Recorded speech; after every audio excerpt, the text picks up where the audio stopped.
जय महाराष्ट्र। 4 मे 2026 हा दिवस सगळ्यांनी म्हणजे ह्या देशातल्या सगळ्यांनी लक्षात ठेवावं, कारण त्या दिवशी महाराष्ट्राच्या विरोधात, महाराष्ट्राच्या मराठी भाषेच्या विरोधात जे इकडे पोट भरायला आलेले आहेत असे परप्रांतीय राज्यद्रोह करणार आहेत आणि त्या दिवशी एक आंदोलन करणार आहेत, मोर्चा काढणार आहेत। हा दिवस प्रत्येकाने लक्षात ठेवला पाहिजे, कारण कसं आहे ना, संपूर्ण देशाची अर्थव्यवस्था चालते ती महाराष्ट्राच्या जीवावरती। पूर्ण देशातली लोक महाराष्ट्रामध्ये मुंबई, ठाणे, पुणे ह्यासारख्या ठिकाणी पोट भरायला येतात। तुमच्या मुलीबाळी तिकडे सुरक्षित राहत नाहीत म्हणून तुम्ही इकडे येता। बरं, तुम्ही इकडे येता, तुम्ही इथे पोट भरता, तुम्ही 15-15, 20-20, 40-40 वर्ष तुम्ही ह्या मुंबई, ठाणेसारख्या शहरांमध्ये राहता। तुम्ही इथे येऊन सगळं करायला शिकता, म्हणजे रिक्षासुद्धा चालवायला शिकता। पण ते करत असताना किती जण मराठी भाषा शिकलेले आहेत? आणि ह्या मुंबई महाराष्ट्रामध्ये जेव्हा तुम्ही राहता, तुम्ही जेव्हा तुमचं पोट भरता, त्यावेळेला तुम्हाला स्थानिक भाषा बोलता येत नाही। जर तुम्हाला येत नाही आणि असा जर नियम ह्या महाराष्ट्र सरकारने जर काढला असेल, तर त्या नियमाची इज्जत राखणं, त्या नियमाचा आदर राखणं हे सगळ्यांचंच कर्तव्य आहे। कारण आम्ही तुमच्या राज्यामध्ये पोट भरायला आलो आहे, म्हणून आम्ही तुमच्या भाषेचा आदर केलाच पाहिजे असं प्रत्येक परप्रांतीयाला वाटलं पाहिजे। एकतर आम्ही तुमचा भार सहन करतो, आज आम्हाला कुठेही मोकळेपणाने आम्ही जाऊ शकत नाही। ट्रेनला बघा तितकीच गर्दी, 9 डब्याची 12 डबे ट्रेन झाली, 12 डब्याची 15 डबे ट्रेन झाली, आता पुन्हा वाढवण्याचं चालू आहे। AC ट्रेन झाल्या, मेट्रो ट्रेन झाल्या, म्हणजे सगळीकडे जमिनीच्या अंडरग्राऊंड मेट्रो ट्रेन झाल्या, पण सगळीकडे गर्दी जशी होती तशीच आहे। ही गर्दी आटोक्यात येत नाही आहे। तुम्ही रस्त्याने बघा, तेवढाच ट्रॅफिक जामचा सामना, तेवढ्याच टी परमिटच्या गाड्या, तेवढेच 2 व्हीलर, तेवढाच रिक्षा, म्हणजे हा मुंबई महाराष्ट्रावरती इतका भार बाहेरून आलेल्या लोकांनी टाकलेला आहे। तुम्ही इकडे हक्काने येता, तुम्ही इकडे स्वतःचं पोट भरता, सगळं काही करता, इकडच्या जमिनी घेता, इकडच्या ॲक्टिव्ह पॉलिटिक्सचा एक पार्ट बनता, इकडचा सत्ता हातात घेण्याचा प्रयत्न करता, इकडे लीडरगिरी करता। हे सगळं करताना तुम्हाला महाराष्ट्र पाहिजे असतो, मुंबई, ठाणे, पुणेसारखी शहरं पाहिजे असतात।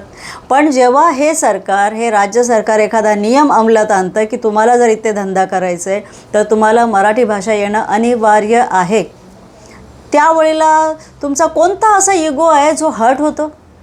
जो तुमच्या राज्यात हर्ट नाही होत, तो महाराष्ट्रामध्ये आल्यावरती तुमचा इगो एकदम पेटून उठतो की आम्ही नाही शिकणार, नाही शिकेंगे मराठी, जो करना है करो।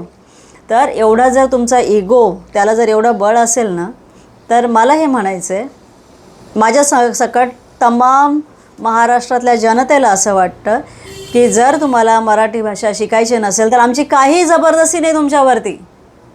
तुम्ही आपली भाषा घ्या आणि आपल्या राज्यात परत जा आणि तिकडे जाऊन तिकडच्या सरकारला सांगा की आम्हाला इथे पोट भरायचं आहे, तुम्ही इथे आम्हाला राहण्यायोग्य परिस्थिती करून द्या, आमच्या मुलीवाळी सुरक्षित ठेवा, आम्ही इथे रिक्षा चालवू, आम्ही इथे ठेले लावू, आम्ही इथे पाणीपुरीच्या गाड्या लावू।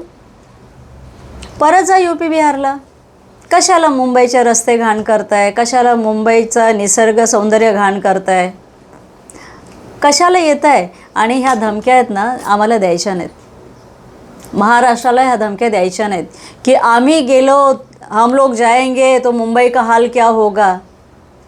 नका चिंता करू, ठरवलं ना जायचं आहे, जावा, सुरक्षित जावा। आम्ही विनंती करू की आणखीन तुमच्यासाठी ट्रेन सोडाव्या, तुम्ही जावा तुमच्या गावी, गरज नाही आहे। जो ह्या राज्याची, ह्या भाषेची इज्जत करेल त्याने इथे स्वाभिमानाने राहावं, पण ज्याला इज्जत करता येत नसेल त्याने आपल्या आपल्या राज्यात परत जावं। आता तुमच्या बिहारचा जो मुख्यमंत्री झाला आहे, किती शिकलेला आहे तो? 10वी तरी शिकला आहे।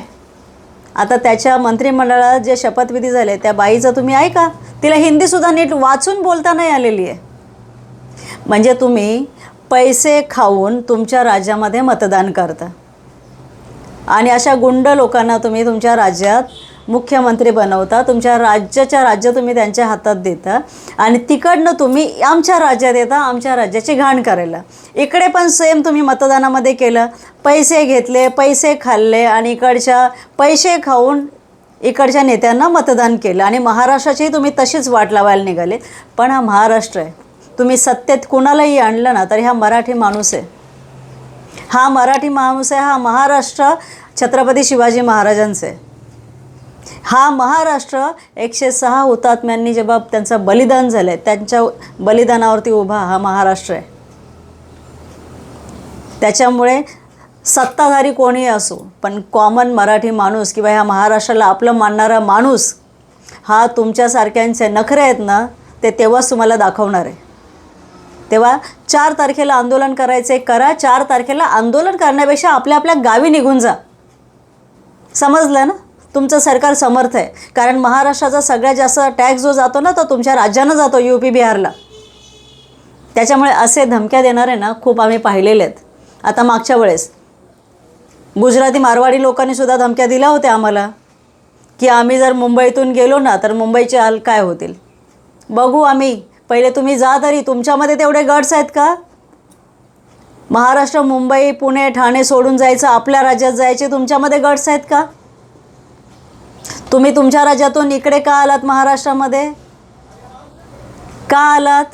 निसर्ग पण तुम्हाला साथ देत नाही हो. मारवाडी लोक आमच्या राज्यात का आले? अहो तुम्हाला तिकडे पाणी मिळत नाही साधं आणि तुम्ही महाराष्ट्र बनवण्याची वार्ता करताय. मागच्या वेळेस जे मारवाडी लोकांनी मराठी माणसाच्या विरोधात जो मोर्चा काढला त्यांना त्याचं उत्तर चांगल्या प्रकारे चोख प्रकारे मिळालेलं आहे. जर तुम्हाला इथे राहायचं आहे तुम्हाला मराठी भाषा बोलायचीच आहे. आणि ह्या धमक्या बाहेरून येणाऱ्या लोकांनी, बाहेरच्या राज्यातल्या लोकांनी ह्या महाराष्ट्राला देऊ नयेत. ह्या धमक्या देण्यापेक्षा तुम्ही तुमच्या राज्यामध्ये जाण्याची हिंमत दाखवा. तुम्ही तुमच्या राज्यांमध्ये परत जा आणि तिकडे तुम्ही तुमचे धंदा करा, तिकडे तुमचे रोजगार करा. गरज नाही आहे तुमची आमच्या महाराष्ट्राला. आम्ही बघू आमचं काय होणार आहे ते. आम्ही बघू. आम्ही मोगलांना टक्कर देऊन हा महाराष्ट्र जिवंत ठेवलेला आहे. महाराष्ट्रासकट संपूर्ण देश जिवंत ठेवलेला आहे. असा हा महाराष्ट्र आहे आमचा.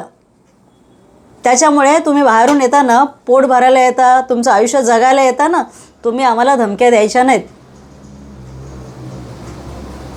आम्हाला धमक्या देण्यापेक्षा तेवढी हिंमत स्वतःमध्ये ठेवा आणि स्वतःचा आत्मविश्वास जागवा की जर महाराष्ट्रात लोक आम्हाला मारणार आहे तर आम्ही आमच्या राज्यात जाऊ, स्वावलंबनाने, स्वाभिमानाने आयुष्य जगू. एवढा स्वाभिमान तरी आहे का हो तुमच्यामध्ये?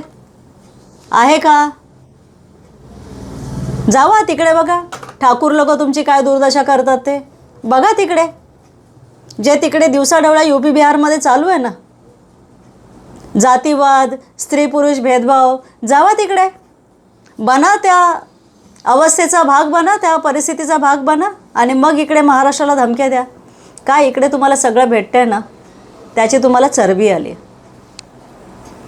जर तुम्ही काही तासांमध्ये जर रिक्षा चालवायला शिकू शकता तर तुम्ही मराठी भाषा बोलायला शिकू शकत नाही. आणि तुम्ही इथे येऊन आमच्या तोंडावरती सांगताय की नाही शिकेंगे. आता तुम्ही हे बोलून दाखवा. तुमचा गाल आणि आमचा हात लक्षात ठेवा. आणि काय किती 15 लाख रिक्षा चालक संपावर जाणार आहे परप्रांतीय. किती? 15 लाख.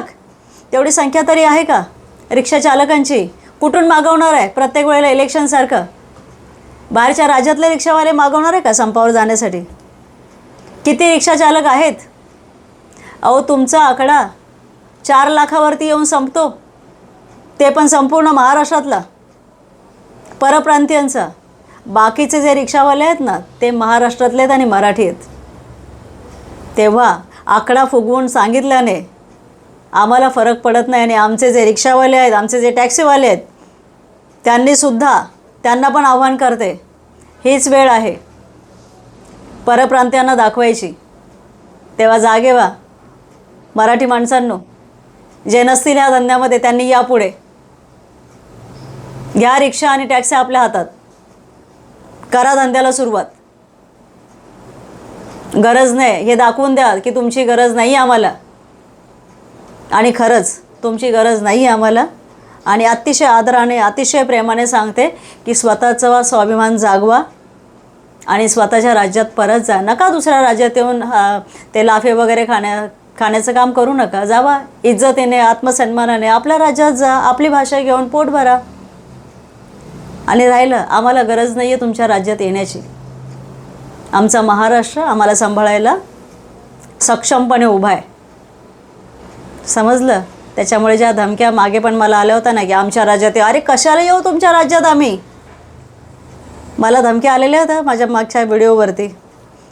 हिम्मत असेल तर हमारे राज में आके दिखाओ. अरे काय यायचं आहे आम्हाला तुमच्याकडे? तुम्ही तुमचा विचार करा. तुम्ही येत आहे आमच्याकडे, गरज नाही आम्हाला तुमच्याकडे यायची, तुमच्याकडे राहायची आणि तुमच्याकडे येऊन पोट भरायची. स्वतःच्या लोकांना जेवायला द्या, स्वतःच्या लोकांची पोटं भरा. समजलं ना? त्याच्यामुळे 4 तारीख 4 मे सगळ्यांनी लक्षात ठेवा. जसा 1 मे आपला महाराष्ट्र दिवस आहे आणि कामगार दिवस आहे, त्याचप्रकारे 4 तारखेचं पण महत्त्व लक्षात ठेवा. सगळ्यांनी आपापल्या गावी, परप्रांत्यांना सांगते, परत निघून जा. एवढं बोलून थांबते. जय हिंद, जय महाराष्ट्र.